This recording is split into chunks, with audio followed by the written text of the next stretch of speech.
read the Declaration for us, Okay. and I'm going to post it up in the thing here, and remove myself, and I'm just going to let you go ahead and read, and we'll go from there. All All right. right. The The True True North. North. I I got a got a real. real. How's that now? That's better. There we go. So the True North Declaration. This is the unanimous declaration of the True North, Canada's freedom nation. Recent events in our nation's history have confirmed to citizens from coast to coast to coast that Canada is broken. Since Confederation, most Canadians believed that government respected our God-given rights and freedoms, and that the tyranny which reigned in faraway places would never find its way to our shores. But if we're truthful in recollecting our history, over the past 30 years, there have been many signs and many warnings. A little loss of freedom here, and a little less of liberty there, and all the while, the True North being bullied and coddled into the cage of a totalitarian state in the making. The Freedom Convoy was the last canary in the coal mine. The thousands who joined in Ottawa asking our Prime Minister to lift mandates that abridged their rights and freedoms were no fringe minority. They were instead true patriots representing millions of Canadians who had been witnessing the True North strong and free being toppled like a statue and replaced with a pillar of tyranny and despotism. For generations, it was simply assumed that our rights and freedoms were protected in our Constitution. But sadly, this assumption was mistaken, since in fact Canadians have been subject to a great charade. This charade masks the truth that government considers our natural rights and liberties not inalienable, but merely privileges granted by Parliament under the Crown that can be readily withdrawn at the whim of government. Indeed, our Bill of Rights from 1960 recognized many liberties, but could be amended or repealed by Parliament at any time, proving that the rights purportedly recognized in the bill were in fact privileges and not rights at all. This truth was confirmed when Prime Minister Pierre Trudeau invoked the War Measures Act in 1970 and suspended the rights and freedoms of Canadians. While our Bill of Rights had a brief pretense of liberty, it birthed the Charter of Rights and Freedoms entrenched in our Constitution Act of 1982 to safeguard our liberties from the whims of Parliament. The charade of Canadian liberty ended when the Freedom Convoy 2022 was bludgeoned by Trudeau invoking the Emergencies Act. His use of violence to crush the Freedom Convoy proved yet again that Parliament is sovereign, and that as with our Bill of Rights, the Charter is simply political sleight of hand. While the Charter proclaims our rights and freedoms, Sections 1 and 33 guarantee the supremacy of Parliament to limit those freedoms as government determines, confirming that the Charter is about privileges and not about rights. And thus, the fundamental flaw of our Constitution lies exposed. Drafted by Great Britain to ensure Parliament's sovereignty over Canadians and to serve the interests of the British Empire, it contains no recognition to the inalienable rights of Canadians. Rather, a cursory look to the past proves that for generations, government has used the Constitution to abuse Canadians. The Indian Act, the internment of Ukrainian Canadians during World War I, the internment of Japanese Canadians during World War II, forced sterilizations, the MK Ultra experiments, the crow's nest freight rates, the National Energy Program, ideologically driven gun control, and Prime Minister Justin Trudeau's campaign to destroy the natural resource economies of Western Canada.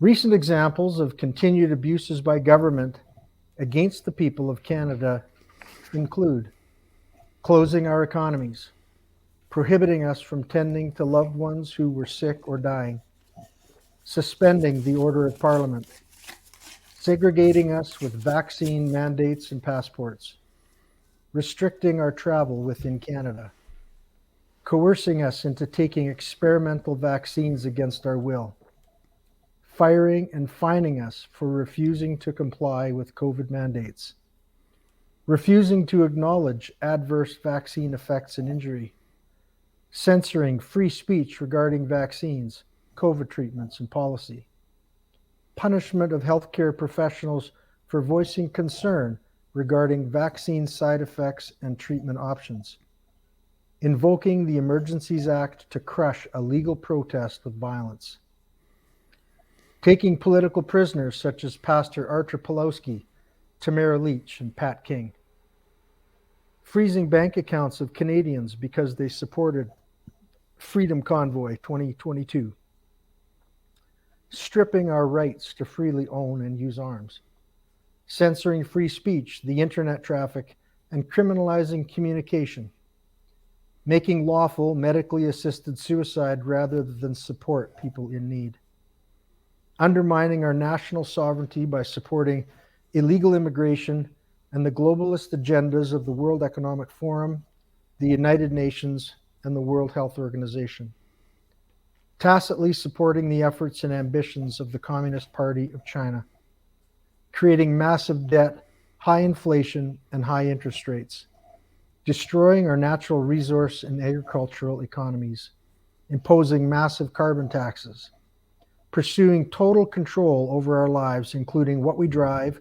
what we eat, what jobs we have, and how we adapt in their imagined future green economy. Imposition of a digital currency and digital ID to exert complete control over the social, economic, and political lives of Canadians.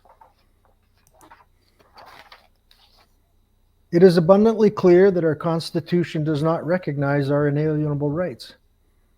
What instead Canadians suffer is the tyranny of Parliament that has the supremacy to suspend those rights, to appoint judges biased in support of Parliament's discretion over charter rights and freedoms, and enable federal usurpation of provincial jurisdictions, continue to repress First Nations under the Indian Act, and impose all Canadians to the lies, deceptions, and corruptions of politicians and their supporting cast of bureaucrats. As such, we Canadians vow to exercise our natural duty and moral obligation to choose the path taken by millions of patriots before us who stood for freedom in the face of tyranny. From Boadicea fighting to free her people from Roman rule over Britannia in 60 AD, the rebel barons who forced King John of England to sign the Magna Carta at Runnymede in 1215, our honored soldiers storming Juno Beach, Normandy in June 1944, the small protests against the violation of our rights with mask and vaccine mandates that began in our streets in 2020, to the Freedom Convoy 2022 that sought redress in our nation's capital. Therefore, whereas all people are created equally, with naturally endowed, inalienable rights and liberties, and whereas the natural authority for the creation and legitimate operation of civil government are derived from the people, and whereas we believe that the fundamental objective of government is to preserve and enlarge the freedom of Canadians through the vigorous defense and protection of our naturally endowed rights, and whereas we believe that provinces and territories must have distinct and independent constitutions guaranteeing their greatest sovereignty within a confederation, and whereas we desire a constitution that will unite all Canadians in a commonwealth of freedom, equality, and purpose, that reserves sovereignty to the Canadian people, where all levels of government are constrained by established limits,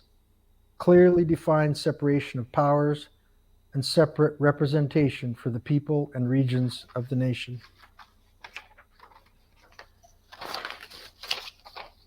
This is my favorite part.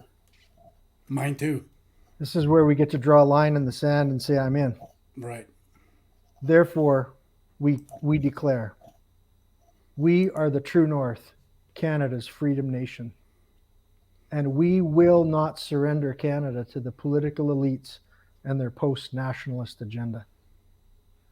We believe all people are created equally in the image of God with inalienable rights and liberties, including the right to life, liberty, and personal property.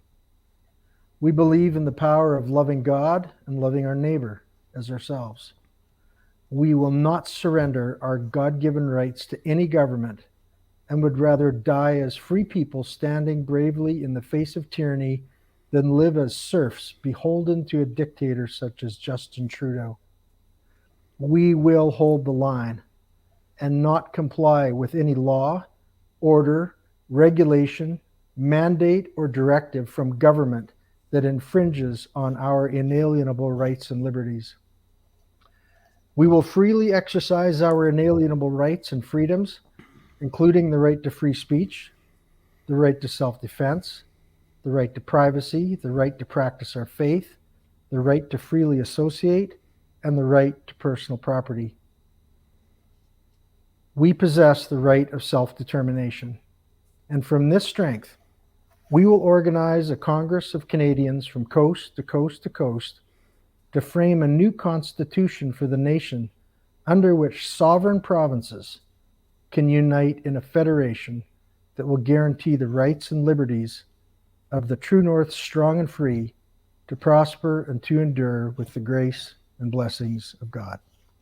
Thank you.